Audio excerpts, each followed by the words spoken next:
rest of time for the after the facilities there will be articles.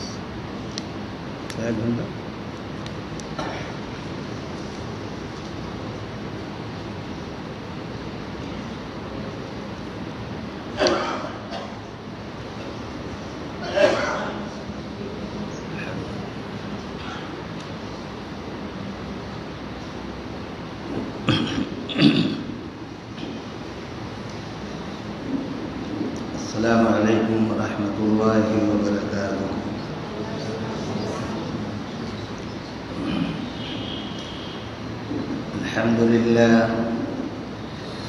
الحمد لله نحمده ونستعينه ونستغفره ونعوذ بالله من شرور أنفسنا ومن سيئات أعمالنا.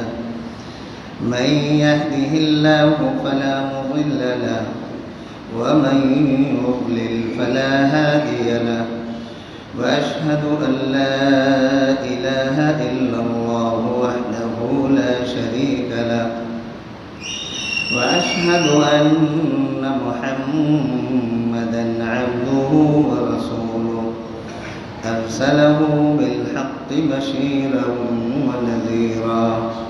أما بعد فإن خير الحديث كتاب الله وخير الهدي هدي محمد صلى الله عليه وسلم وشر الأمور محدثاتها وكل محدثة بدعة وكل بدعة ضلالة الضلالة في النار.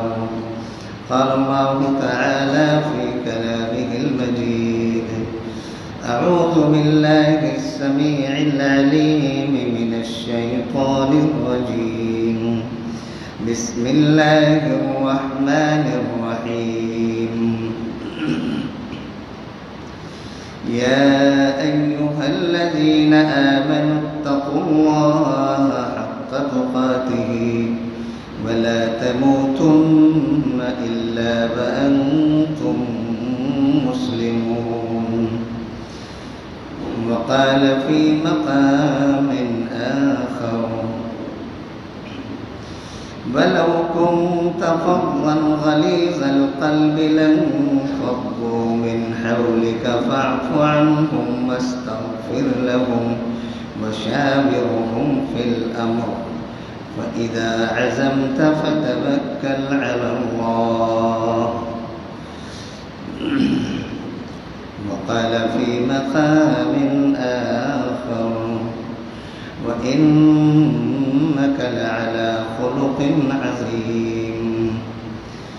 وقال في مقام آخر: ويل لكل همزة لمزة الذي جمع مالا وعدده يحسب أن ماله أخلده كلا لينبذن في الحطمة وما أدراك ما الحطمة نار الله الموقدة التي تطلع على الأفئدة إنها عليهم مؤصدة في عمد ممددة. اللهم صل على محمد وعلى آل محمد كما صليت على إبراهيم وعلى آل إبراهيم إنك حميد مجيد.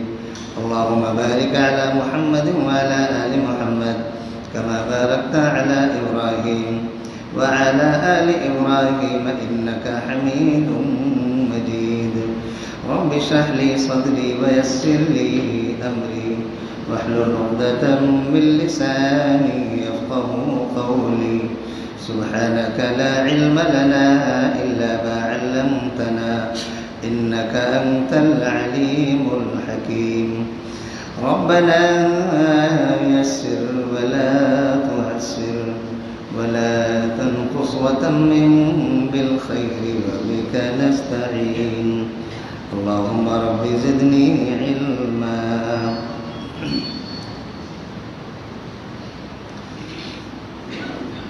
معزز سامعین کرام،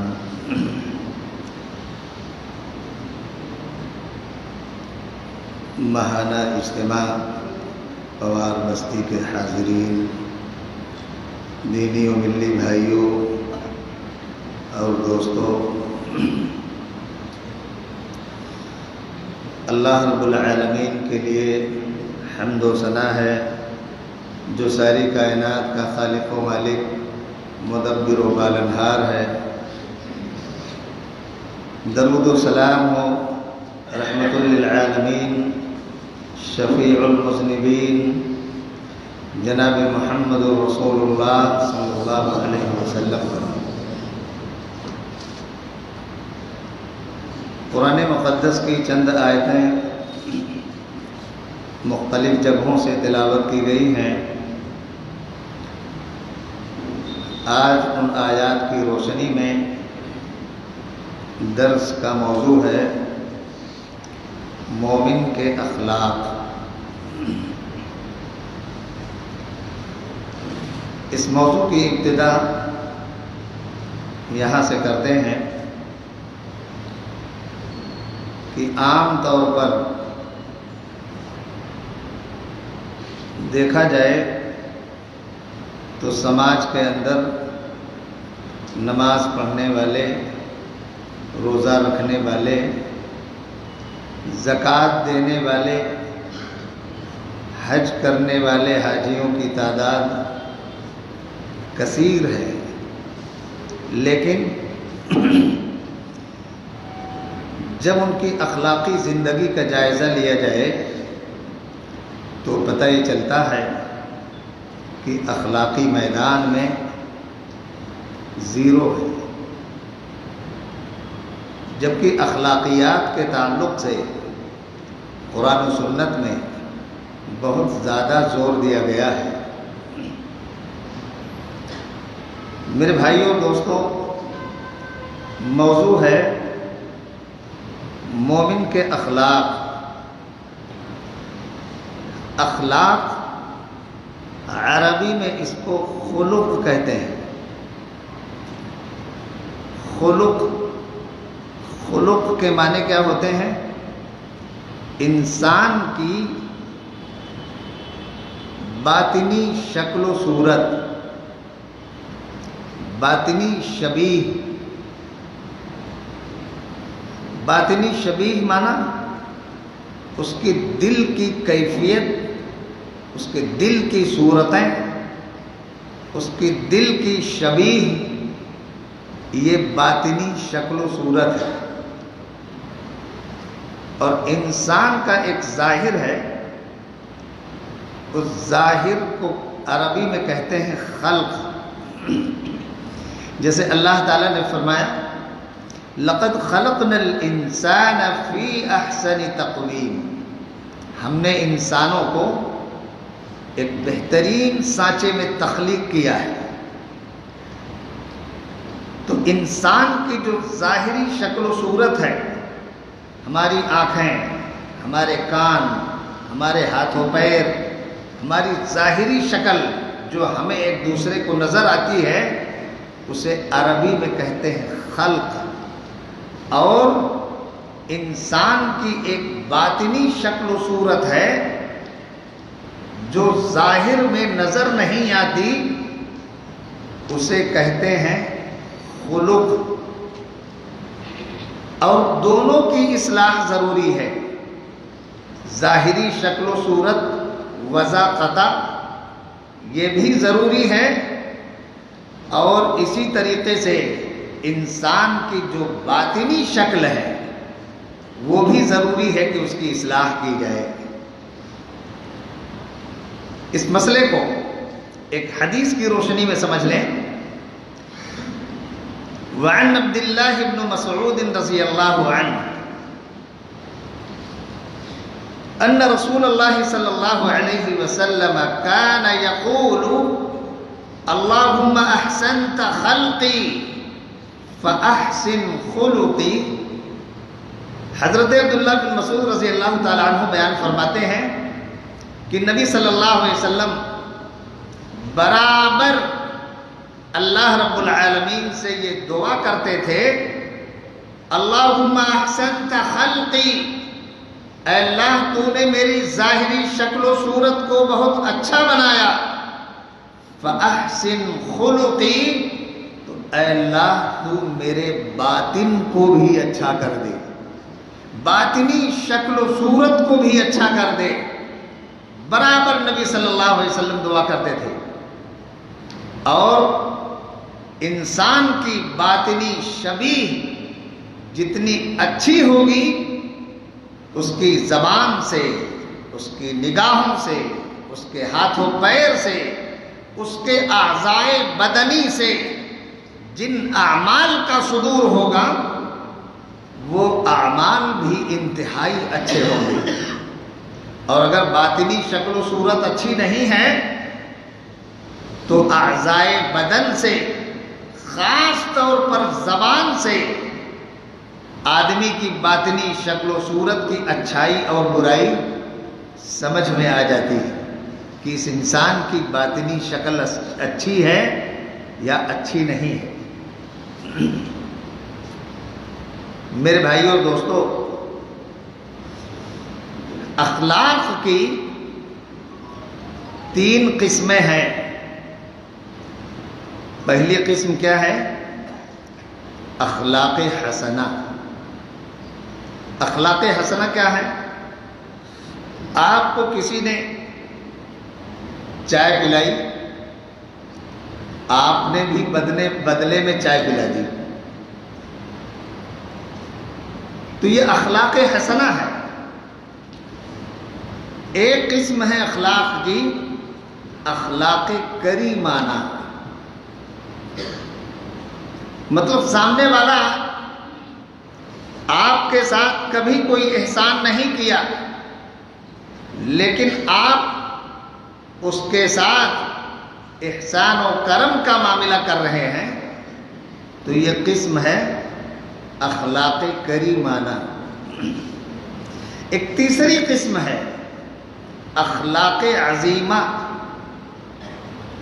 یعنی سامنے والا آدمی کبھی آپ کے ساتھ کوئی احسان نہیں کیا، بلکہ الٹے آپ کو گالیاں دے رہا ہے، آپ کو پتھر سے مار رہا ہے، آپ کو گھروں سے نکال رہا ہے، آپ کی عزتوں پر حملہ آور ہے، آپ کو اس زمین سے نیست و نابود کر دینے کی کوشش میں ہے، اس کے باوجود آپ اس کے سامنے اخلاق عظیمہ کا مظاہرہ کر رہے ہیں۔ یہی وہ اخلاق ہے جس کے مالک ہمارے نبی جناب محمد رسول اللہ صلی اللہ علیہ وسلم تھے، بلکہ اللہ تعالیٰ نے فرمایا وَإِنَّكَ لَعَلَىٰ خُلُقٍ عَظِيمٍ۔ اعلیٰ عربی میں استعلاء اور بلندی کے لیے آتا ہے۔ اعلیٰ خلق عظیم، گویا آپ خلق عظیم پر بھی بلند تھے۔ آپ صلی اللہ علیہ وسلم کا اخلاق یہ اتنا بلند تھا، اعلیٰ خلق عظیم، خلق عظیم پر بھی آپ کو استعلاء اور بلندی حاصل تھی۔ اتنے بڑے بااخلاق تھے ہمارے نبی جناب محمد الرسول اللہ صلی اللہ علیہ وسلم۔ 2 چیزیں سمجھ میں آ گئی۔ ایک چیز تو یہ کہ انسان کی 2 شکلیں ہیں، ایک ظاہری ایک باطنی، اور دوسری چیزیں سمجھ میں آئی کہ اخلاق کی کتنی قسمیں ہیں۔ تیسری نمبر پر یہ ہے کہ اخلاق کی اہمیت کیا ہے مذہب اسلام کے اندر۔ ایک حدیث کی روشنی میں اس کا جائزہ لیتے ہیں۔ اللہ کے نبی صلی اللہ علیہ وسلم کے ایک صحابی بیان فرماتے ہیں، وعن عبد اللہ بن عمر بن العاص رضی اللہ عنہ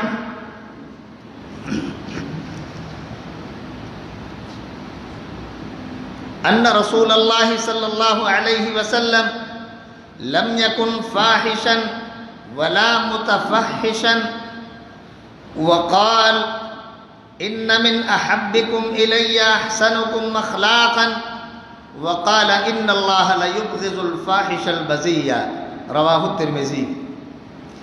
حضرت عبداللہ بن عمر ابن العاص رضی اللہ تعالیٰ عنہ بیان فرماتے ہیں کہ نبی صلی اللہ علیہ وسلم لم یکن فاحشا، آپ فحش چیزیں اپنی زبان سے کبھی نہیں بکتے تھے، ولا متفحشا، اور آپ کی فحش گوئی کی عادت بھی نہیں تھی۔ آپ نے فرمایا ان من احبکم الی، تم میں میرے نزدیک سب سے محبوب ترین شخص وہ ہے احسنکم اخلاقا، جس کے اخلاق بہت اچھے ہوں، وہ میرے نزدیک محبوب ترین ہے۔ وقال ان اللہ لیبغض الفاحش البذی، اور اللہ تعالی فحش گوئی کرنے والے، بےہودہ بات بکنے والے کو اللہ رب العالمین پسند نہیں فرماتا۔ اس حدیث سے 3 باتیں سمجھ میں آئیں۔ ایک بات تو یہ سمجھ میں آئی کہ نبی صلی اللہ علیہ وسلم کا اخلاق یہ ہے کہ آپ نہ فحش گو تھے، نہ آپ کی فحش گوئی کی عادت تھی، اور دوسری بات یہ کہ جو فحش گوئی کرنے اور فحش گوئی کی عادتوں سے محفوظ ہو جائے، جناب محمد الرسول اللہ صلی اللہ علیہ وسلم نے فرمایا کہ وہ میرے نزدیک سب سے محبوب انسان ہے، اور اللہ فحش گوئی کرنے والے کو ناپسند کرتا ہے۔ میرے بھائیوں اور دوستوں، اندازہ لگائیے، یہی وہ زبان ہے جس زبان کو بنانے اور پیدا کرنے کا مقصد یہ ہے کہ اس زبان سے اللہ کی تسبیح بیان کی جائے، اللہ کی تحلیل بیان کی جائے، اللہ کی کبریائی اور اس کی بڑائی بیان کی جائے، اللہ رب العالمین کی قرآن کی تلاوت کی جائے، اللہ کا کلمہ لا الہ الا اللہ محمد الرسول اللہ کا ورد کیا جائے۔ آج اس زبان کے مقصد کو ہم نہ سمجھتے ہوئے اپنی زبان کو بیجا اور غلط طریقے سے استعمال کرتے ہیں، اور ناجائز طریقے سے اس زبان کا استعمال ہو رہا ہے۔ میرے بھائیوں اور دوستوں، اس زبان کا سوال و جواب ہوگا ہم سے۔ اللہ تعالیٰ نے کیا فرمایا قرآن میں؟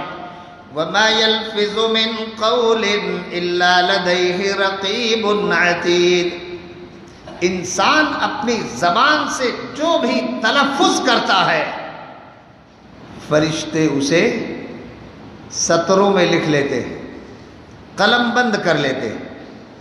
ہم اپنی زبان سے جو بولتے ہیں، اچھی بات بولتے ہیں لکھ لیتے ہیں، بری بات بولتے ہیں لکھ لیتے ہیں، پھر اس کے بعد اس کا موازنہ ہوگا کہ اچھائی کیا ہے برائی کیا ہے۔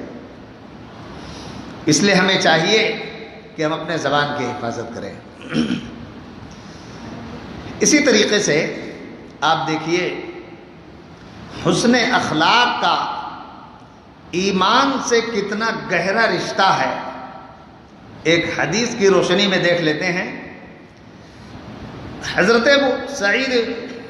ابو سعید خدری رضی اللہ تعالیٰ عنہ بیان فرماتے ہیں کہ نبی صلی اللہ علیہ وسلم نے فرمایا خصلتان لا تجتمعان فی مؤمن البخل وسوء الخلق، 2 خصلتیں، 2 عادتیں ایسی ہیں جو ایمان کے ساتھ کسی مومن کے دل میں جمع نہیں ہو سکتی۔ وہ 2 خصلتیں کیا ہیں؟ سب سے پہلی خصلت، سب سے پہلی عادت، نبی صلی اللہ علیہ وسلم نے فرمایا البخل، بخیلی، یعنی آدمی مومن بھی ہو بخیل بھی ہو، ایمان کے ساتھ بخالت جمع نہیں ہو سکتی۔ اگر آدمی مومن بھی ہے اور بخیل بھی ہے تو اسے چاہیے کہ اپنے ایمان کا مراجعہ کرے۔ اس حدیث کی روشنی میں وسوء الخلق، اور ایمان کے ساتھ بدخلقی، بد اخلاقی، یہ جمع نہیں ہو سکتی۔ یعنی آدمی مومن ہے بد خلق بھی ہے، بد زبان بھی ہے، بد عمل بھی ہے، ایسا ممکن نہیں ہے۔ یا تو وہ صاحب ایمان ہوگا یا تو وہ بد خلق و بد عمل ہوگا، ایمان کے ساتھ یہ عادتیں جمع نہیں ہو سکتی۔ میرے بھائیوں اور دوستو،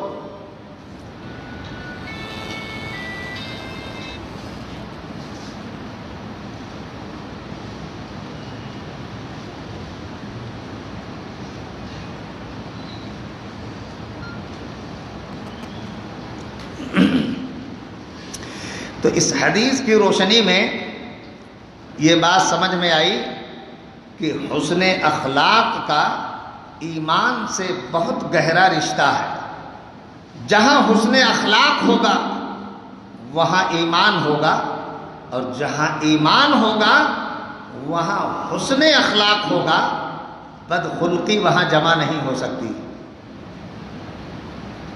میرے بھائیوں اور دوستو، صرف اتنا ہی نہیں کہ اچھے اخلاق والا نبی صلی اللہ علیہ وسلم کا محبوب ہے، اچھے اخلاق والا صاحب ایمان اور کامل ایمان والا ہے، بلکہ کل قیامت کے دن اللہ رب العالمین جب بندوں کے اعمال کو وزن کرنے کے لیے میزان قائم کرے گا تو سب سے زیادہ اس میزان پر جو عمل وزنی اور بھاری ہوگا وہ بندے کے اچھے اخلاق ہوں گے۔ بتائیے، بندہ کیا کیا نہیں لے کے گیا؟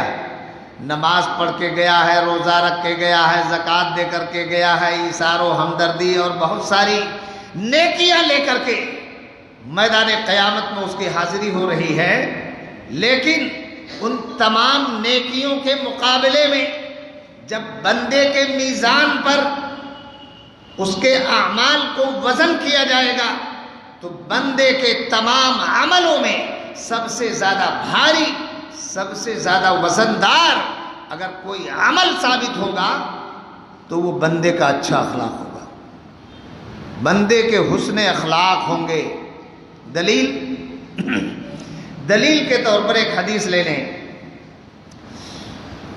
وعن ابی الدرداء رضی اللہ عنہ قال قال رسول اللہ صلی اللہ علیہ وسلم ما من شيء اثقل في ميزان المؤمن يوم القيامة من حسن الخلق وقال ان اللہ لا يبغض الفاحش البذی، رواہ الترمذی۔ حضرت ابو درداء رضی اللہ تعالیٰ عنہ بیان فرماتے ہیں کہ نبی صلی اللہ علیہ وسلم نے فرمایا کہ کل قیامت کے دن میزان عمل پر بندے کے تمام عملوں میں سب سے زیادہ وزندار اور بھاری جو عمل ہوگا وہ بندے کا حسن اخلاق ہوگا، اور اللہ رب العالمین فحش گوئی اور بیہودہ گوئی کرنے والے کو ناپسند فرماتا ہے۔ بتائیے، اگر اللہ تعالیٰ کسی چیز کو، کسی عمل کو ناپسند کرے اور ہم اسے انجام دیں تو ہم سے زیادہ گیا گزرا انسان اور کون ہو سکتا ہے کہ ہم اللہ کی زمین پر چل رہے ہیں لیکن اللہ کے پسندیدہ بندوں میں نہیں بلکہ اللہ کے ناپسندیدہ، نافرمان اور سرکش بندہ بن کر کے ہم اللہ کی زمین پر چل رہے ہیں۔ کیوں؟ اس لیے کہ ہم اپنی زبان کا غلط استعمال اور بیہودہ گوئی اور بری عادتوں کے ساتھ استعمال کرتے ہیں۔ میرے بھائیوں اور دوستو، اس لیے ہم میں سے ہر شخص کی یہ خواہش اور تمنا ہوتی ہے کہ میزان پر اس کا عمل سب سے زیادہ بھاری ہو، لہذا ہمیں چاہیے کہ ہم اپنے اعمال کو وزندار اور بھاری بنانے کے لیے ہم اپنے اخلاق کو اچھے بنائیں اور اپنی اصلاح کریں تاکہ ہمارے اعمال کل قیامت کے دن میزان عمل پر سب سے زیادہ بھاری ثابت ہو۔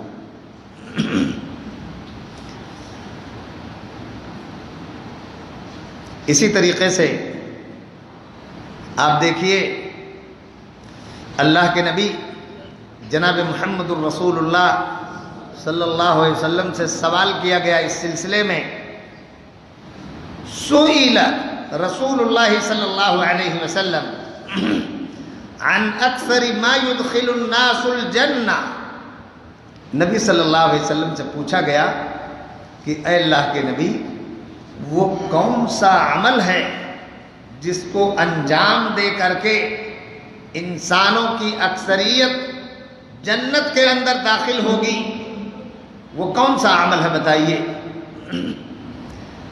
تو نبی صلی اللہ علیہ وسلم نے 2 عمل بتایا، پہلا التقوی، دوسرا وحسن الخلق، اور اچھے اخلاق۔ اور دونوں کا تعلق غور کیجئے اس حدیث پر، تو دونوں کا تعلق بندے کی باطنی شکل و صورت سے ہے، انسان کی ظاہری شکل سے دونوں کا تعلق نہیں ہے۔ اس لیے کہ اللہ کے نبی صلی اللہ علیہ وسلم نے کیا کہا، التقوی ہا ہنا واشار الی قلبہ، آپ نے فرمایا تقوی یہاں ہے، اور آپ نے اپنے دل کی طرف اشارہ کیا، کہا تقوی یہ ہے۔ اصل متقی بندے کا دل ہوتا ہے۔ آپ نے اپنی زندگی میں کبھی اپنی داڑھی کی طرف اشارہ نہیں کیا، کبھی آپ نے اپنے کرتے کی طرف اشارہ نہیں کیا، کبھی آپ نے اپنی ٹوپی کی طرف اشارہ کر کے نہیں فرمایا کہ التقوی ہا ہونا، التقوی ہا ہونا، التقوی ہا ہونا، اس طرح سے اشارہ کبھی نہیں کیا، بلکہ جناب محمد الرسول اللہ صلی اللہ علیہ وسلم نے تقوی کی تعریف کرتے ہوئے فرمایا التقوی ہا ہونا واشار الی قلبہ، تقوی یہاں ہے، اور آپ نے اپنے دل کی طرف اشارہ کر کے فرمایا۔ پتہ چلا کہ تقوی کا تعلق انسان کے دل اور اس کی باطنی شکل سے ہے، جس تقوی پر عمل کر کے بندہ جنت کے اندر داخل ہوگا۔ اندازہ لگائیے ہم کہاں ہیں اور اللہ تعالیٰ ہمیں کہاں دیکھنا چاہتا ہے۔ ہم کتنے گرے ہوئے ہیں، ہماری گراوٹ، ہماری پستی اخلاقی میدان میں کس طریقے سے ہے، اندازہ لگا سکتے ہیں۔ اس کے بعد آپ نے فرمایا وحسن الخلق، اور حسن اخلاق کو اپنا کر کے بندہ جنت کے اندر داخل ہوتا ہے۔ اور حسن اخلاق کیا ہے، اس کا تعلق بھی انسان کی اسی باطنی شکل سے ہے۔ انسان کی باطنی شکل جس قدر اچھی ہوگی اس کے اخلاق اچھے ہوں گے، انسان کی باطنی شکل و صورت جس قدر بری ہوگی اس کے اخلاق برے ہوں گے، اور اس کے اعضاء سے برے اعمال کا صدور ہوگا۔ تو آپ سے سوال کیا گیا کہ جنت کے اندر لوگوں کی اکثریت کون سے عمل کی بنیاد پر جائے گی، تو آپ نے فرمایا التقوی و حسن الخلق، تقوی اور حسن اخلاق کی بنیاد پر انسانوں کی اکثریت جنت کے اندر داخل ہوگی۔ پھر آپ سے سوال کیا گیا وَسُئِلَ عَنْ أَكْثَرِ مَا يُدْخِلُ النَّاسُ النَّارَ، کہ اے اللہ کے نبی آپ یہ بتائیے کہ وہ کون سا عمل ہے جس کو انجام دے کر کے انسانوں کی اکثریت جہنم رسید ہوگی، وہ کون سا عمل ہے؟ تو نبی صلی اللہ علیہ وسلم نے فرمایا الاجوفانی، 2 کھوکھلی چیزیں۔ آپ نے ان 2 کھوکھلی چیزوں کی تشریح فرمائی۔ تشریح کیا ہے؟ الفم والفرج انسان کی زبان اور انسان کی شرمگاہ انسان کو جہنم کے اندر لے جانے کے لیے کافی ہے. یعنی انسان اپنی زبان اور اپنی شرمگاہ کو غلط اور ناجائز استعمال کی بنیاد پر، جسے شریعت نے منع کیا ہے، غلط اور ناجائز استعمال کی بنیاد پر انسانوں کی اکثریت جہنم رسید ہوگی. اندازہ لگائیے، ہمارے نبی جناب محمد الرسول اللہ صلی اللہ علیہ وسلم نے پوری ضمانت لی ہے. من یضمن لی بین لحییہ وبین رجلیہ اضمن لہ الجنہ. اللہ کے نبی صلی اللہ علیہ وسلم نے فرمایا کہ کون ہے جو اپنی زبان اور اپنی شرمگاہ کی ضمانت دے ہم کو، میں اسے جنت کی ضمانت دیتا ہوں. بتائیے، اتنا چھوٹا سا کام نہیں کر سکتے ہم؟ یہ ضمانت کس نے لی ہے؟ یہ کسی لکھو بھجو جمن سبراتی کی بات نہیں ہے. جنت کی ضمانت کائنات کا امام جناب محمد الرسول اللہ صلی اللہ علیہ وسلم لے رہے ہیں. جنت کی ضمانت اس شخص کے لیے جو اپنی شرمگاہ اور اپنی زبان کی حفاظت کی ضمانت لے لیتا ہے. بتائیے، چھوٹا سا کام ہم کر کے اپنی زبان کی حفاظت کر لیں، اپنی شرمگاہ کی حفاظت کر لیں اور جنت میں چلے جائیں سیدھے. اس لیے کہ جنتی ہونے کی ضمانت جناب محمد الرسول اللہ صلی اللہ علیہ وسلم نے لے رکھی. میرے بھائی اور دوستو، انسان کو اس کی زبان جہنم کے اندر لے جانے کے لیے کافی ہے، جہنم کے اندر پہنچانے کے لیے کافی ہے. دیکھیے، کوئی بہت لمبی چوڑی تقریر نہیں ہے، یہ ایک افہام و تفہیم کی ایک مجلس ہے. ہم قرآن کو پڑھ کر کے، حدیث کو پڑھ کر کے، آپس میں بیٹھ کر کے ایک دوسرے کو سمجھ لیں، سمجھا لیں. ہمارے اندر جو کوتاہیاں ہیں، جو کمیاں ہیں، ہم اسے دور کر لیں تاکہ اللہ کی بنائی ہوئی نعمتوں سے بھری ہوئی اس جنت کے مستحق قرار پائیں. ہم اور آپ قرآن مجید کی ایک سورہ اکثر نماز کے اندر پڑھتے ہیں، لیکن اس کا معنی و مفہوم سمجھ نہیں پاتے، اس لیے ہمیں احساس بھی نہیں ہوتا. وہ کون سی سورہ ہے؟ وَيْلٌ لِكُلِّ هُمَزَةٍ لُمَزَةٍ. پڑھتے ہیں کہ نہیں؟ اکثر لوگ پڑھتے ہیں اس کو نماز کے اندر. وَيْلٌ لِكُلِّ هُمَزَةٍ لُمَزَةٍ. اللہ تعالیٰ نے فرمایا جہنم ہے اس شخص کے لیے جو ہمزہ ہے، اور جہنم ہے اس شخص کے لیے جو لمزہ ہے. یہ ہمزہ اور لمزہ کیا ہے جانتے ہیں؟ ہمزہ یہ عربی کے حمز سے مشتق ہے. حمز مانے اشارہ کرنا. ہمزہ اس شخص کو کہتے ہیں جو اپنے ہاتھ اور آنکھ کے اشارے سے برائیاں کرتا ہے. اور لمزہ یہ لمز سے مشتق ہے.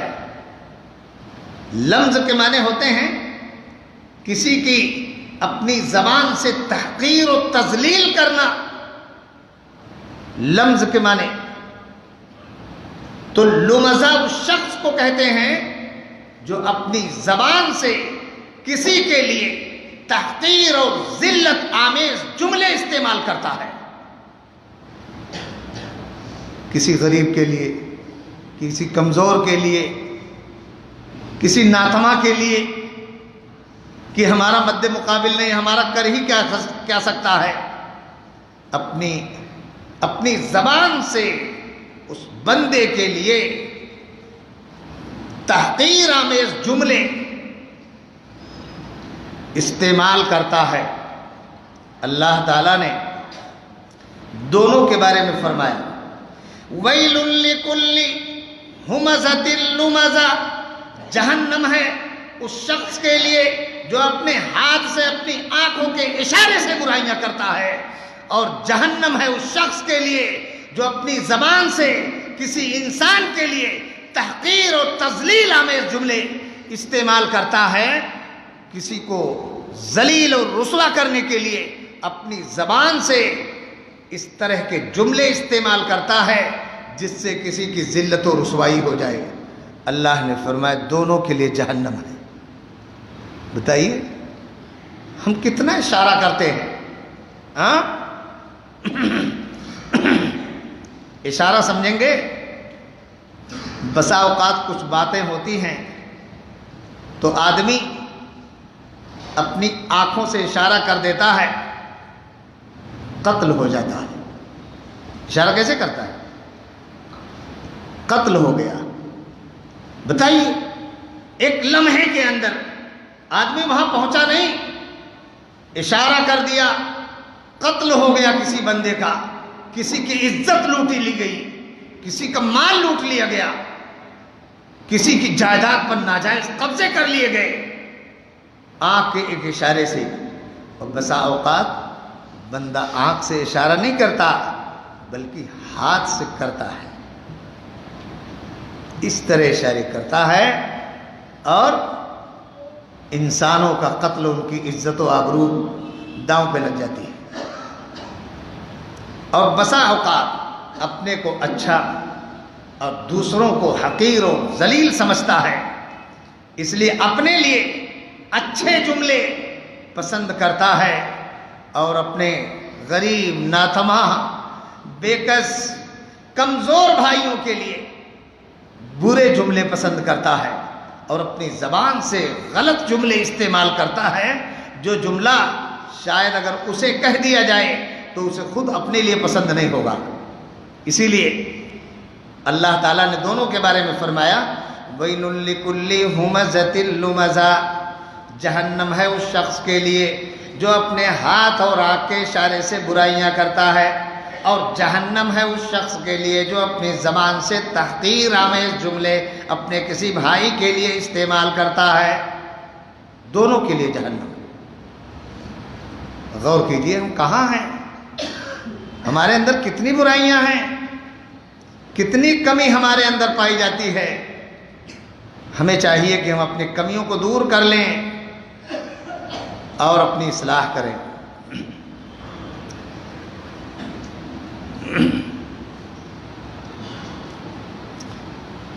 میرے عزیز دوستو، اللہ کے نبی صلی اللہ علیہ وسلم نے اس شخص کو جس کے اخلاق اچھے نہ ہوں اسے کیا کہا ہے جانتے ہیں؟ ملعون کہا ہے۔ اللہ اکبر! کس نے کہا؟ جناب محمد الرسول اللہ صلی اللہ علیہ وسلم نے اس شخص کو ملعون قرار دیا ہے جس کے اخلاق اچھے نہیں ہیں۔ اور ہمارا یہ عقیدہ ہے کہ جس پر رسول نے لعنت کی ہو وہ ساری دنیا کی لعنتوں کا مستحق ہے، جس پر جناب محمد الرسول اللہ صلی اللہ علیہ وسلم نے لعنت کی ہو۔ دلیل ایک حدیث کی روشنی میں لے لیں تاکہ اطمینان ہو جائے۔ وعن ابی بکر الصدیق رضی اللہ عنہ قال قال رسول اللہ صلی اللہ علیہ وسلم ملعون من ضار مسلما او مکر به، ملعون ہے وہ شخص جو کسی مسلمان کو تکلیف پہنچاتا ہے اپنی زبان سے، اپنے ہاتھ سے، اپنے پیر سے، اپنے روپے سے، اپنے پیسے سے، اپنے اشارے سے، جو کسی مسلمان کو تکلیف پہنچاتا ہے، کسی کے لیے تحقیر آمیز جملے کہہ کر کے کسی انسان کو تکلیف پہنچاتا ہے، کسی مسلمان کو تکلیف پہنچاتا ہے، او مکر بھی، یا اس کے خلاف سازشیں کرتا ہے اسے پھنسانے کے لیے، اسے مٹانے کے لیے، اسے برباد کرنے کے لیے، اسے ختم کرنے کے لیے، اس کی عزت و آبروہ کو پامال کرنے کے لیے اس کے خلاف سازشیں کرتا ہے۔ جناب محمد الرسول اللہ صلی اللہ علیہ وسلم نے فرمایا کہ وہ ملعون ہے، اور جس پر نبی نے لعنت کی ہو وہ دنیا کی، ساری دنیا کی لعنتوں کا مستحق ہے۔ جس پر جناب محمد الرسول اللہ صلی اللہ علیہ وسلم نے لعنت کی ہو۔ بتائیے آج ہم ایک مسلمان دوسرے مسلمان کے ساتھ کیا کرتا ہے؟ اسے تکلیف پہنچاتا ہے، اور تکلیف پہنچانے کے بہت سارے راستے ہیں، بہت سارے راستے ہیں جن کو میں اس مختصر سے وقت میں گنا نہیں سکتا، اس لیے کہ میرے پاس کچھ باتیں ابھی زیادہ ہی ہیں۔ تو کسی مسلمان کو تکلیف پہنچائیں اپنے ہاتھ سے، اپنے پیر سے، اپنی زبان سے، اپنے اشاروں سے، اور کسی مسلمان کے خلاف سازش کرے اسے ختم کرنے، برباد کرنے، اس کے مال و دولت کو تباہ کرنے، اس کی عزت و آبروہ کو پامال کرنے کے لیے، ایسے انسان کو جناب محمد الرسول اللہ صلی اللہ علیہ وسلم نے فرمایا کہ وہ شخص ملعون ہے۔ بتائیے، غور کیجئے کہ کائنات کا امام اگر کسی انسان کو اپنی زبان سے ملعون کہہ رہا ہو وہ جنت میں جائے گا؟ جو رسول کی زبان رسالت سے ملعون قرار پایا ہو وہ جنت میں جائے گا۔ اس لیے ہمیں چاہیے کہ ہم کسی مسلمان کو تکلیف نہ پہنچائیں اور اس کے خلاف کوئی سازش نہ کریں، اپنے اخلاق کو اچھا بنائیں اس حدیث کی روشنی میں۔ میرے بھائیوں اور دوستو، آج عام طور پر یہ دیکھا جاتا ہے، بلکہ اس گمان میں بندہ مبتلا ہے۔ کون سا گمان ہے؟ عقیدہ صحیح ہے، روزہ رکھتے ہیں، نماز پڑھتے ہیں، زکوٰۃ دیتے ہیں، خلاص بخشش ہو جائے گی، بخشش ہو جائے گی۔ غور کیجئے، بخشش ہو جائے گی۔ دیکھیے فرضی بات میں بولتا نہیں ہوں، ہمارے پاس ہر چیز کی دلیل ہے۔ بندے کا گمان یہ ہے کہ اس کا عقیدہ صحیح ہے، وہ نماز پڑھتا ہے، روزہ رکھتا ہے، زکوٰۃ دیتا ہے، لیکن اخلاق اس کے اچھے نہیں ہیں، بخشش ہو جائے گی؟ نہیں ہوگی میرے بھائی۔ ایک حدیث کی روشنی میں دیکھیے، ایک ایسے ہی آدمی کا واقعہ بیان کیا گیا ہے کہ اس کا عقیدہ صحیح ہے، نماز پڑھتا ہے، روزہ رکھتا ہے، زکوٰۃ دیتا ہے، لیکن اخلاق اس کے اچھے نہیں ہیں، اس لیے وہ جہنم رسید ہوتا ہے۔ دلیل اللہ کے نبی صلی اللہ علیہ وسلم نے فرمایا۔ اس حدیث کو آپ نے بہت بار سنا ہوگا، لیکن آج اس حدیث کو الگ طریقے سے سن کر کے ہمیں چاہیے کہ ہم اپنی اصلاح کر لیں۔ ابھی تک تو بہت طریقے سے سن کر کے آئے، لیکن آج اس حدیث کو الگ طریقے سے سن لیجئے۔ نبی صلی اللہ علیہ وسلم نے فرمایا، اے میرے صحابہ، اتدرون ما المفلس، کیا تمہیں معلوم ہے کہ مفلس کون ہے؟ تو صحابہ نے کہا وہی جو ہم کہتے ہیں کہ اللہ کے نبی، مفلس وہ ہے جس کے پاس درہم و دینار نہ ہو۔ نبی صلی اللہ علیہ وسلم نے فرمایا نہیں نہیں نہیں نہیں نہیں نہیں میرے صحابہ، درہم و دینار اس کے پاس نہیں ہے، وہ مفلس نہیں، بلکہ مفلس وہ ہے، ان المفلس من امتی، میری امت کا مفلس وہ ہوگا جو قیامت کے دن آئے گا، کیا لے کر کے؟ بصلاۃ و صیام و زکاۃ، نماز لے کر کے آئے گا، روزہ لے کر کے آئے گا، زکوٰۃ لے کر کے آئے گا۔ نماز، روزہ، زکوٰۃ اور صحیح عقیدہ بھی لے کے آئے گا، اس لیے کہ اگر عقیدہ صحیح نہ ہو تو انسان کی عبادتیں اس کے سر کے اوپر بھی بلند نہیں ہوتی، اور اس کی عبادتوں کا، اس کی نماز، اس کا روزہ، اس کی زکوٰۃ کا میدان قیامت میں پہنچنا یہ اس بات کی دلیل ہے کہ اس کا عقیدہ بھی صحیح تھا، عقیدہ بھی صحیح تھا۔ میدان قیامت میں اس کی عبادتوں کا پہنچنا یہ اس بات کی دلیل ہے کہ اس کا عقیدہ بھی صحیح تھا، ورنہ بد عقیدہ انسان کی عبادتیں اس کے سر سے اوپر بھی بلند نہیں ہوتی۔ الیہ یرفع الکلم الطیب والعمل الصالح یرفع، جو نیک اعمال ہیں صحیح عقیدے کے ساتھ وہی آسمان کی بلندی کی طرف اٹھائے جاتے ہیں، اور جو خبیث اعمال ہیں انہیں زمین میں دھسا دیا جاتا ہے۔ ان عملوں کی اللہ تعالیٰ کے یہاں کوئی ضرورت نہیں۔ دیکھ رہے ہیں نا، عقیدہ صحیح ہے، روزہ رکھ کے لایا ہے، نماز پڑھ کے لایا ہے، زکوٰۃ دے کر کے پوری گٹھری بنا کر کے لے کے آیا ہے، لیکن اخلاق اس سے اچھے نہیں ہیں۔ ایک آدمی آتا ہے کہتا ہے کہ اللہ تعالیٰ قد شتم ھذا، اس نے مجھے گالی دی ہے، اے اللہ مجھے اس کا انصاف چاہیے۔ اس کی نیکی اٹھا کر کے اس کو دے دی جاتی ہے، کم ہو گئی نا۔ پھر ایک آدمی آتا ہے کہتا ہے اے اللہ تعالیٰ اس نے مجھے مارا ہے، اس کا مجھے انصاف چاہیے۔ چنانچہ اس کی نیکی اٹھا کے اس کو دے دی جائے گی۔ تیسرا آدمی آئے گا کہے گا وَسَفَكَ دَمَ ھذا، اے اللہ اس نے میرا خون بہایا ہے، مجھے انصاف چاہیے۔ چنانچہ اس کی نیکی اٹھا کے اس کو دے دی جائے گی۔ وَأَكَلَ مَالَ ھذا، اور اللہ اس نے میرا ناجائز طریقے سے مال کھایا ہے، اے اللہ مجھے اس کا انصاف چاہیے۔ چنانچہ اس کی نیکی اٹھا کر کے اس کو دے دی جائے گی۔ اور وَقَذَفَ ھذا، ایک آئے گا کہے گا کہ اللہ تعالیٰ اس نے میرے اوپر ناجائز اور غلط طریقے سے تہمت باندھی ہے، بہتان لگایا ہے، اے اللہ مجھے اس کا انصاف چاہیے۔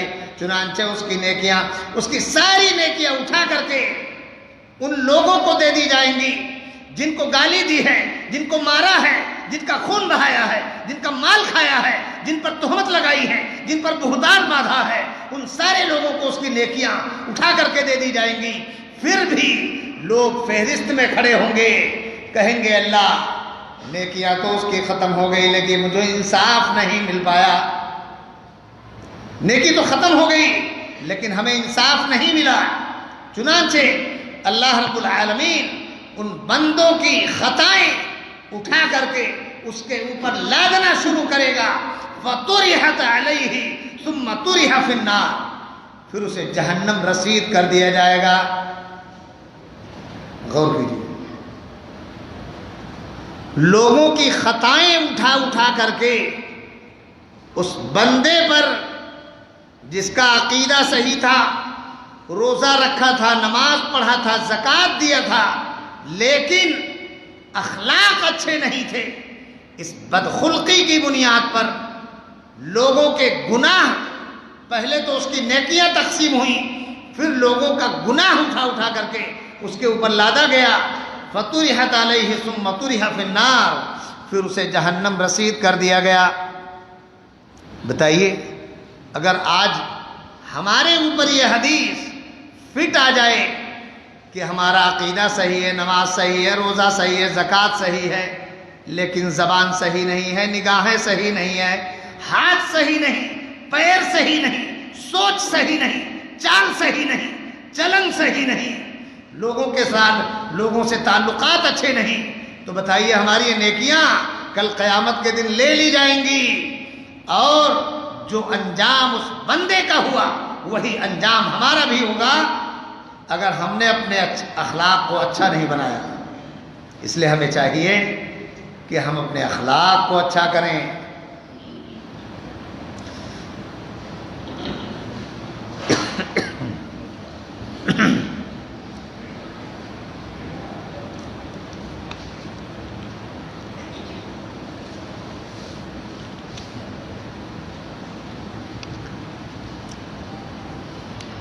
اسی طریقے سے ایک حدیث اور سمجھ لیتے ہیں، پھر اس کے بعد بات ختم کریں گے۔ اللہ کے نبی صلی اللہ علیہ وسلم نے فرمایا المؤمن مرآۃ المؤمن، مومن مومن کا آئینہ ہے نا؟ المؤمن اخو المؤمن، مومن مومن کا بھائی ہے، یکف علیہ ویخوطہ من ورائہ۔ سب سے پہلے جملہ سمجھتے ہیں، مومن مومن کا آئینہ ہے، المؤمن مرآۃ المؤمن، مومن مومن کا آئینہ ہے۔ اس کا کیا مفہوم ہے؟ آپ جب آئینے کے سامنے کھڑے ہوتے ہیں تو آئینہ آپ سے گفتگو کرتا ہے اور اس کی گفتگو کو آپ سمجھتے ہیں۔ کیا کہتا ہے وہ؟ آپ جب کھڑے ہوتے ہیں تو آئینہ آپ سے بات کرتا ہے اور اس بات کو آپ سمجھتے ہیں۔ یہاں داغ لگا ہے، اس کو دھو لو، کپڑے اچھے نہیں ہیں، اسے بدل لو، یہاں گرد لگی ہے، اسے پونچھ لو، بال سلیقے کے نہیں ہیں، بال کو سلیقے سے کر لو۔ تو جب آئینہ ہم سے گفتگو کر لیتا ہے تو ہم فٹافٹ اس کی اصلاح کر لیتے ہیں، ہے نا؟ ہم آئینے کے سامنے سے چلے گئے، آئینہ چپ۔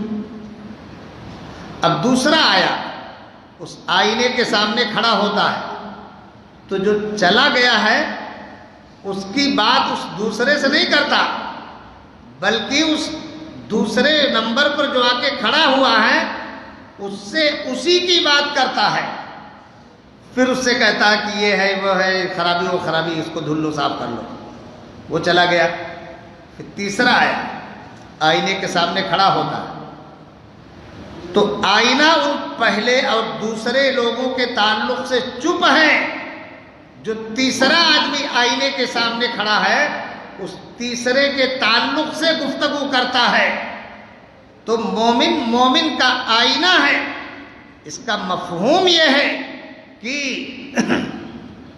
مومن کو چاہیے کہ اگر آپ کا کوئی مومن بھائی ہے، اس سے کوئی خطا ہو رہی ہے تو آپ اس کی خطا اسی سے کہیے، اور جب وہ چلا جائے تو جس طرح آئینہ چپ ہو جاتا ہے ویسے اس کے جانے کے بعد تم بھی چپ ہو جاؤ، خاموش ہو جاؤ۔ لیکن ہمارا طریقہ کیا ہے؟ ہمارا طریقہ یہ ہے کہ جب تک مومن بھائی سامنے ہوتا ہے ہم چپ رہتے ہیں، آئینہ چلے جانے کے بعد خاموش ہوتا ہے، اور ہم چلے جانے کے بعد شروع ہوتے ہیں۔ شروع ہوتے کہ نہیں؟ فلاں آدمی ایسا تھا، فلاں آدمی ایسا تھا، ارے اب یہ جو گیا ہے نا ایسا تھا ویسا تھا، یہ تھا وہ تھا، یہ تھا وہ تھا، یہ تھا۔ سمجھ رہے کہ نہیں؟ مومن مومن کا آئینہ ہے۔ آئینے کے سامنے سے بندہ چلا گیا، آئینہ چپ، لیکن ہمارا وتیرہ اور طریقہ یہ ہے کہ جب تک آدمی سامنے ہوتا ہے ہم چپ رہتے ہیں، اور جب وہ چلا جاتا ہے تو آئینہ تو جانے کے بعد چپ ہو گیا، لیکن ہم چلے جانے کے بعد شروع ہو جاتے ہیں اور جو کچھ من میں رہتا ہے اسے کہہ ڈالتے ہیں۔ میرے بھائی بہت پکڑے جاؤ گے اور چھٹی نہیں ملے گی کسی طرح، اس لیے اس حدیث کو ڈھنگ سے سمجھ لیجئے کہ چلے جانے کے بعد شروع ہونے والا کام چھوڑ دیجئے، بلکہ جیسے آئینہ چپ ہے آپ بھی چپ ہو جائیے۔ دوسرا جملہ ہے المومن اخو المومن، مومن مومن کا بھائی ہے۔ تو بھائی دو طریقے کے ہوتے ہیں، ایک بھائی خونی رشتے کا اور ایک بھائی ایمانی رشتے کا۔ اگر آپ کے خونی رشتے والا بھائی کوئی غلطی کر بیٹھے تو کیا آپ اسے ڈنڈے سے مارتے ہیں، اسے بازار میں ذلیل کرتے ہیں، اس کو اس کی بے عزتی ادھر ادھر بیان کرتے ہیں؟ نہیں، بلکہ جب سگا بھائی، خونی رشتے کا بھائی جب کوئی غلطی کرتا ہے تو اسے گھر کے جو بڑے بڑے ممبران ہیں اس کو گھر کے اندر لیتے ہیں اور اسے اپنی خاندانی شرافت کا حوالہ دیتے ہیں کہ تم نے خاندان کی ناک کاٹ ڈالی، تم نے یہ کر ڈالا، تم نے وہ کر ڈالا، اور آئندہ اس طرح کی کوئی بھی حرکت سرزد نہ ہونے پائے۔ یہ کہاں کرتے ہیں؟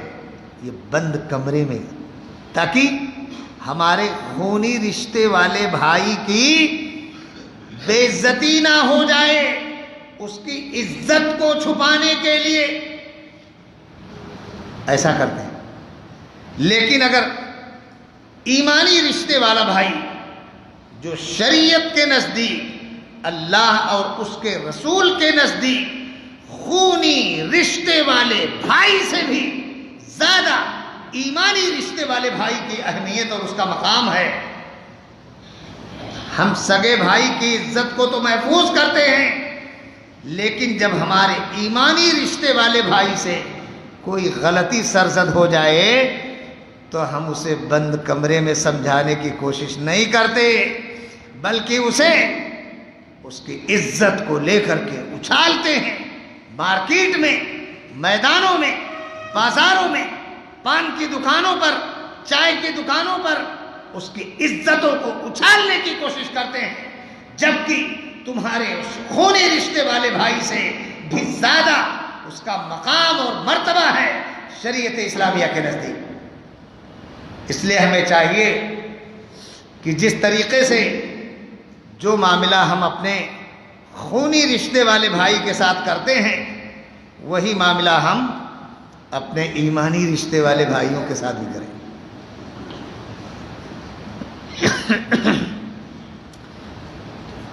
دو جملہ اور رہ گیا ہے اس حدیث کے اندر، یکف علیہ، نصیحت کی جا رہی ہے، یکف علیہ، اپنے ہاتھ کو روک لے۔ ایسا نہیں کہ ایمانی رشتے والا بھائی کہیں باہر چلا گیا، اب اس کی غیر موجودگی میں اس کی فیملی پہ ہاتھ ڈال رہا ہے، اس کی بیوی پہ ہاتھ ڈال رہا ہے، اس کی بچیوں پہ ہاتھ ڈالنے کی کوشش کر رہا ہے، اس کی جائیداد اور پراپرٹی پہ ہاتھ ڈالنے کی کوشش کر رہا ہے۔ شریعت اسے منع کرتی ہے اور کہتی ہے یکف علیہ، اس کی غیر موجودگی میں اس کی بیوی، اس کے بچے، اس کی جائیداد، اس کی پراپرٹی، اس کی عزت و آبرو میں ہاتھ ڈالنے سے اپنے ہاتھ کو روک لے۔ یکف علیہ، اپنے ہاتھ کو روک لے، اس کی غیر موجودگی کا ناجائز فائدہ مت اٹھا۔ اور وَيَخُوتُهُ مِنْ وَرَائِهِ، اور اس کی جائیداد، اس کی پراپرٹی، اس کی بیٹیاں، اس کی بہو، اس کی بیوی، غرض ہے کہ وہ پورا قبیلہ تمہارا ایک اسلامی رشتے کا بھائی ہونے کے ناطے تمہاری پوری ذمہ داری ہے کہ اس کی پوری باؤنڈری کی حفاظت کرے۔ اس کے گھر میں کھانے کو کرنا ہے کہ نہیں ہے، آپ اس سے سوال کیجئے۔ اس کی بیٹیاں کہاں جا رہی ہیں، کوئی غلط راستہ تو نہیں جا رہی ہیں، آپ اس سے پوچھیں، اس کی ذمہ داری ہے۔ اس کی پوری باؤنڈری کی حفاظت کی ذمہ داری آپ کے سر رکھی گئی ہے، اس لیے آپ اس کی باؤنڈری کی حفاظت کیجیے، اس سے الگ نہیں رہ سکتے۔ یہ اخلاقی تقاضا ہے۔ حضرت عقبہ بن عامر نبی صلی اللہ علیہ وسلم سے سوال کرتے ہیں ملاقات کرنے کے بعد کہ اللہ کے نبی، نجات کیسے ہوگی ذرا بتا دیجئے۔ بھائی ہم لوگوں کو تو فکر ہے کہ نجات کیسے ہوگی، ہمیں بھی فکر ہے اس چیز کی کہ اللہ تعالیٰ ہماری نجات کر دے۔ تو نبی صلی اللہ علیہ وسلم نے 6 چیزیں بیان فرمائیں۔ پہلی چیز کہا اے عقبہ بن عامر املک لسانک، اپنی زبان کو روک لے، کنٹرول میں کر لے اپنی زبان کو، اور وہی بول جس کی ضرورت ہے۔ اپنی زبان کی حفاظت کر۔ وابکی علی خطیئتک، اور اپنی خطاؤں پر رو، غلطیوں پر اللہ سے توبہ کر، استغفار کر، اللہ کے سامنے گڑ گڑا، رو اس کے سامنے۔ وابکی علی خطیئتک ولیسعک بیتک، اور تیرا گھر تیرے لیے کافی ہے، تیرا گھر تیرے لیے کافی ہے۔ یعنی عشاء کی نماز پڑھ کر کے بہت دیر تک روڈ پر مت بیٹھا رہے، دکانوں پہ مت بیٹھا رہے، بازاروں میں مت چلا کر، گپ سڑاکا مت کیا کر، بکواس میں مت اپنے کو آپ کو پھنسا کے رکھ، بلکہ جا تو اپنے گھر پہ، جا اپنی بیوی اور بچوں کے پاس، اور بیوی کے حقوق کا خیال کر، بچوں کی ضرورتوں کا خیال کر، ان سے جا کر کے پوچھ کہ کس نے پڑھا، کس نے نہیں پڑھا، کس نے ہوم ورک کیا، کس نے نہیں کیا۔ پوری ذمہ داری کے ساتھ بیوی اور بچوں کے جو حقوق ہے اس کی انجام دہی کرنا ضروری ہے۔ اس لیے لاوبالی پر میں اپنے وقت کو ضائع نہ کر۔ وَلْيَسَعُكَ بَيْتُكَ، تیرا گھر تیرے لیے کافی ہے، جا اپنے گھر میں اپنے بیوی بچوں کے حقوق کا خیال کر، بیوی بچوں کے حقوق کا خیال کیا جائے۔ پھر اس کے بعد آپ نے فرمایا صل من قطع، اس شخص سے جڑ جو تجھ سے کٹے، ہے نا؟ ایک آدمی ہمارا کوئی رشتہ دار ہے، بھائی ہے، ہم سے کٹا ہے، تو ہم کو تعلیم کیا دی جا رہی ہے؟ سل، تو جڑ اس سے۔ سل من قطع، اس سے جڑ جو تجھ سے کٹ رہا ہے، اس سے جڑ۔ تو بہت عجیب و غریب بات ہے۔ آج ہمارا مزاج کیا ہے؟ ہمارا مزاج ہے کہ اگر ایک ہاتھ تم بھاگو گے نا تو ہم 5 ہاتھ بھاگیں گے، سمجھا کہ نہیں؟ ہم تم سے کم نہیں ہیں۔ آدمی باقاعدہ اپنی کالر ٹائٹ کرتا ہے، جا جا جا دیکھ لیں گے، ایک ہاتھ بھاگے گا تو ہم 5 ہاتھ بھاگیں گے۔ یہاں تک کہ سماج کے اندر اخلاقی گراوٹ اس قدر آ چکی ہے کہ لوگ عید بقرعید، خوشی اور غمی، یہاں تک کہ میت اور جنازے میں بھی شریک نہ ہونے کی قسم تک کھا لیتے ہیں کہ ہم تیری میت اور جنازے تک میں شریک نہیں ہوں گے۔ اخلاقی گراوٹ اس قدر سماج کے اندر آ چکی ہے کہ لوگ بات چیت کرنا تو چھوڑیے، بلکہ اخلاقی گراوٹ یہاں تک ہے کہ ہم میت اور جنازے میں شرکت نہ کرنے کی قسم تک کھا لیتے ہیں کہ ہم تیرے جنازے تک میں شریک نہیں ہوں گے۔ بتائیے، اور ہم اپنے آپ کو کہتے ہیں مسلمان ہیں، نماز پڑھتے اللہ اکبر، رکوع کرتا ہے بندہ، رب کے سامنے جھکتا ہے، سجدے کرتا ہے، اپنے رب کی کبریائی اور بڑائی بیان کرتا ہے، اور اپنے بھائی کے ساتھ اس کے جنازے اور میت تک میں شریک نہ ہونے کی قسم کھاتا ہے۔ بتائیے، اپنے آپ کو مسلمان کہتا ہے۔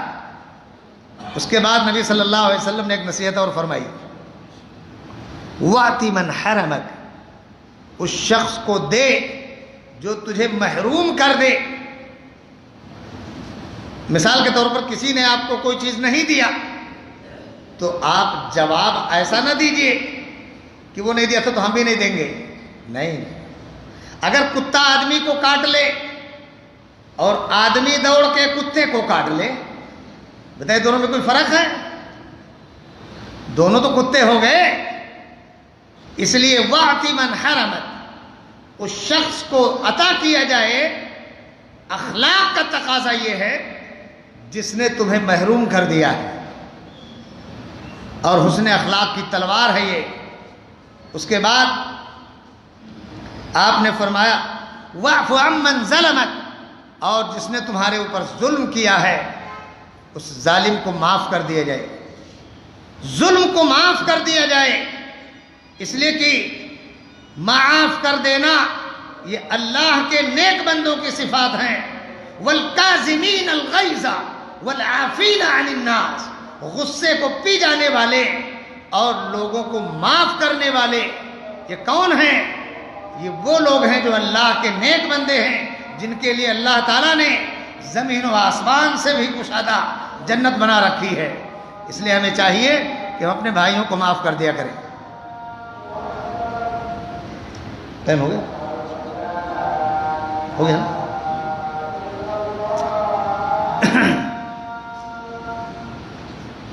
2 منٹ کا اور ٹائم دیجیے، ایک چیز اور لے لیجیے، بس میں بات ختم کر دیتا ہوں۔ کیا کریں، کہاں تک؟